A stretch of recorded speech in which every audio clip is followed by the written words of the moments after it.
Hello বন্ধুরা, তোমরা কেমন আছো? আশা করি ভালো আছো। আজকে এই যে কাতলা মাছটা রান্না করব। মাছগুলো মেখে নিয়েছি লবণ হলুদ দিয়ে। মাছগুলো ভাজা হয়ে গেছে, এখন উঠিয়ে নেবো। কালো জিরে কাঁচা লঙ্কা দিয়ে ঝোলটা করবো। কালো জিরে কাঁচা লঙ্কা দিয়ে দিলাম, দিয়ে আগে ঝোলটা বাটা করেছিলাম ওই আদা জিরেটা দিয়ে দিলাম। আলুটা দিয়ে ভালো করে কষা হয়ে গেছে, এখন জল দিয়ে দিই। ফুটে গেছে, এখন মাছগুলো দিয়ে দেবো।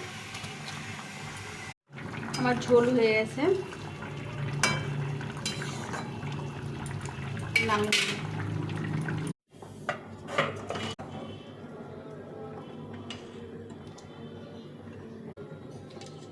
হ্যালো বন্ধুরা, আমার এই যে মাছের ঝোল হয়ে গেছে। লঙ্কা চিড়ে কাঁচা লঙ্কা কালো জিরে দিয়ে পাতলা করে ঝোল করেছি। তোমাদের রেসিপিটা ভালো লাগলে লাইক শেয়ার সাবস্ক্রাইব করে পাশে থেকো। টাটা।